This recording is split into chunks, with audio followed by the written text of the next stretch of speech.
Halo, selamat jumpa lagi dengan kami. Di video kali ini kita akan belajar tata nama senyawa turunan alkana. Senyawa turunan alkana merupakan senyawa-senyawa yang berasal dari alkana, yang satu atau lebih atom aja, digantikan oleh atom atau gugus atom tertentu. Gugus atom inilah yang disebut sebagai gugus fungsi, yang merupakan penentu dari sifat senyawa tersebut. Ada 7 senyawa turunan alkana yang akan kita pelajari. Yang pertama adalah alkohol. Alkohol di kehidupan sehari-hari kita gunakan sebagai antiseptik. Sekarang kita gunakan sebagai hand sanitizer. Kemudian ada ether.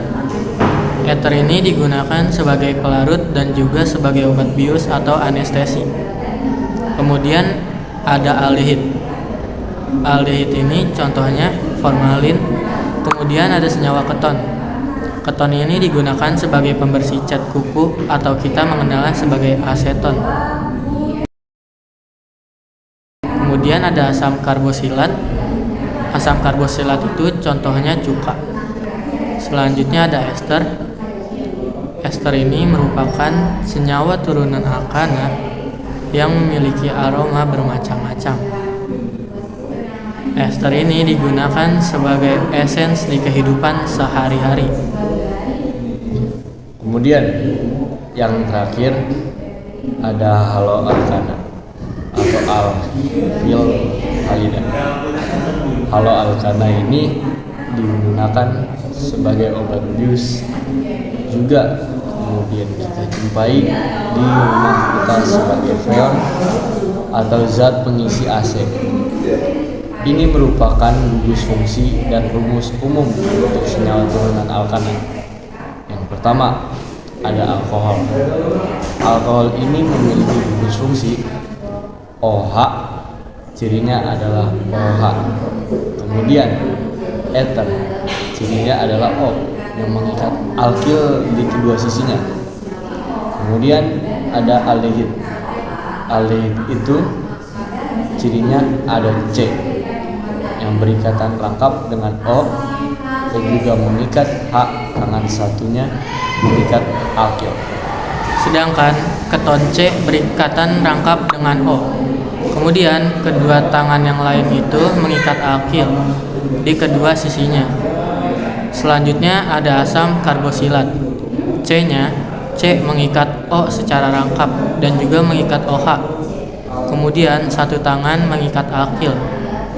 Sedangkan ester itu C berikatan rangkap dengan O. C-nya mengikat alkyl, kemudian berikatan dengan O secara tunggal yang mengikat alkyl yang lain. Sedangkan yang terakhir ada halida atau haloalkana. Alkyl yang berikatan dengan salah satu unsur dari golongan 7A atau golongan halogen. Bagaimana kita memberi nama untuk senyawa turunan alkana? Yang pertama, kita harus mengidentifikasi gugus fungsinya. Apakah termasuk alkohol, ether, ester, dan lain-lainnya. Setelah itu, kita memiliki rantai induk, rantai terpanjang yang mengandung gugus fungsinya atau gugus fungsi harus berada di nomor paling kecil. Yang ketiga, menuliskan nomor dimulai dari salah satu ujung sehingga gugus fungsi itu nomornya paling menuliskan nama dari cabang, mulai dari cabang. Dan pantai utamanya cabang-cabang yang digabung dengan awalan di, tri, tetra, dan seterusnya. Penulisan cabang yang berbeda diurutkan sesuai dengan urutan abjad. Sama seperti yang sudah kita pelajari di kelas 11. Hal ini merupakan contoh gugus senyawa alkohol dengan adanya OH, hanya kemudian kita tentukan rantai utama, lantai terpanjang ada 7C. Kita berikan nomor dari sebelah kanan supaya OH berada di nomor paling kecil. Kemudian kita berikan nama dimulai dari cabang. Ada 2 cabang, etil dan metil. Maka etil diteruskan lebih dahulu. 5 etil cabang metodenya 2, maka digabung 4, 6. Di metil posisi gugus OH dinamakan 2 kemudian. Jumlah rantai utamanya 7. Maka heptana, karena dia alkohol maka menjadi heptanol berakhir dengan mol.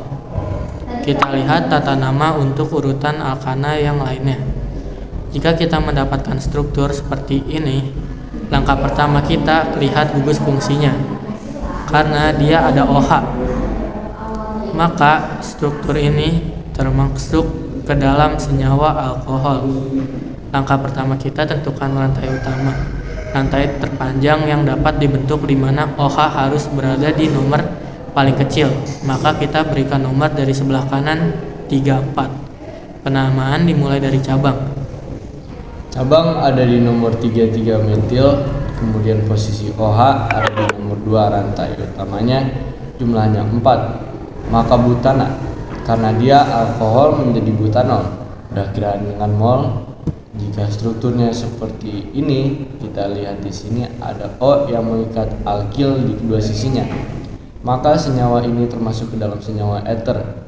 Memberikan nama untuk eter, kita lihat jumlah alkil di sebelah kiri dan sebelah kanan. O, kita lihat jumlah yang paling sedikit. Jumlah yang sedikit itu sebelah kiri. Ada 1, maka dia dijadikan sebagai gugus alkoksi. Sedangkan alkil yang jumlahnya lebih banyak itu sebagai gugus alkana. Langkah selanjutnya kita berikan nomor di gugus alkana sehingga gugus alkoksi berada di nomor paling kecil.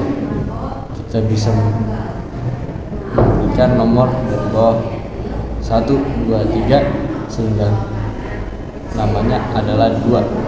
Diikuti gugus alkoksi yang gugus alkoksinya itu jumlahnya 1, maka namanya menjadi metoksi diikuti dengan alkananya.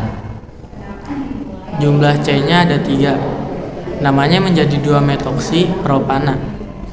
Ini untuk senyawa eter. Jadi kita lihat jumlah C yang terikat di O. Kalau C-nya lebih sedikit, maka dia menjadi gugus alkoksi. Sedangkan C yang lebih banyak, dia menjadi gugus alkana.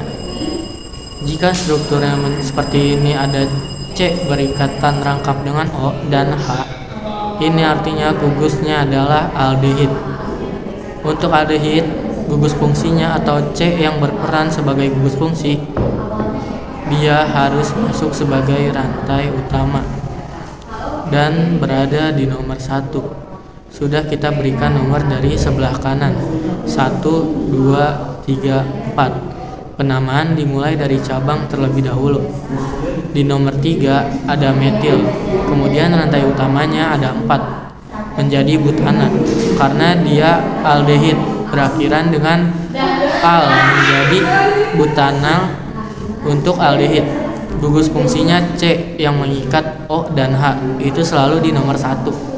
Struktur berikut kita lihat ada C yang berikatan rangkap dengan O mengikat alkil di kedua sisinya. Maka gugusnya termasuk ke dalam gugus keton. C yang mengikat O dia harus masuk ke dalam rantai utama dan harus berada di nomor paling kecil. Maka kita nomor yang dari sebelah kiri 1, 2, 3, 4 penamaan dimulai cabang. Karena di sini tidak ada cabang, maka langsung posisi gugus fungsinya berada ke nomor 2. Jumlah C-nya adalah 4. Maka dia putana. Karena dia keton berakhiran menjadi on, menjadi 2 butanon. Jika dijumpai struktur seperti ini, ada C berikatan rangkap dengan O, kemudian mengikat OH, mereka menjadi dipastikan bahwa dia termaksud ke dalam asam karbosilat. Untuk asam karbosilat, C yang mengikat O dan OH itu harus di nomor 1 di dalam rantai utama. Maka seperti ini kita berikan nomor dari gugus fungsinya C. Gugus fungsi penamaan untuk asam karboksilat itu dimulai dengan kata asam terlebih dahulu, diikuti dengan cabang-cabang berada di nomor 2 metil, kemudian rantai utamanya C-nya ada 3, maka dia propana karena dia asam karboksilat, kamu menjadi propanoat. Berakhiran noat asam 2 metil propanoat untuk asam karboksilat. Jangan lupa awalnya selalu ada asamnya. Struktur berikut kita lihat terdapat C yang mengikat O secara rangkap dan O secara tunggal. Maka dia termasuk ke dalam gugus senyawa ester. Untuk ester, pertama kita tentukan alkilnya, di mana alkil itu yang terikat di O secara tunggal. Akhirnya ada 2. Maka ini yang disebut sebagai etil, kemudian C yang lain dimulai dari C yang mengikat O secara rangkap. Itu disebut sebagai gugus alkanoat, yang jumlahnya C-nya ada 3 penamaan. Dimulai dari gugus etil terlebih dahulu atau gugus alkilnya, maka namanya menjadi etil. Dilanjutkan dengan nama alkanoatnya, C-nya ada 3. Etil propanoat ini untuk ester. Membedakan ester dengan asam karboksilat dari namanya sudah pasti. Kalau asam karboksilat depannya ada asamnya yang terakhir. Jika strukturnya seperti berikut, kita lihat alkana seperti biasa ada atom dari golongan 7A. Artinya dia sebagai halo alkana. Bagaimana kita memberikan nama untuk halo alkana? Pertama kita buat rantai utamanya terlebih dahulu. Halogen itu sebagai cabang dia harus berlari nomor paling kecil. Kalau seperti ini di-upgrade ke nomor 2. Penamaan dimulai dari cabang terlebih dahulu. Ada 2 jenis, cabang kloro dengan cabang metil. Maka penamaan dimulai dari kloro terlebih dahulu. 2 kloro, 2 metil. Diikuti dengan rantai utamanya ada 3, yaitu propana. Kalau atom yang terikat di alkil atau terikat di alkana itu Cl, maka dia akan menjadi kloro. Kalau F itu dia menjadi fluoro, Br menjadi bromo, kalau E menjadi iodo. Demikian video pembelajaran tata nama senyawa turunan alkana. Sampai jumpa di video pembelajaran selanjutnya. Assalamualaikum warahmatullahi wabarakatuh.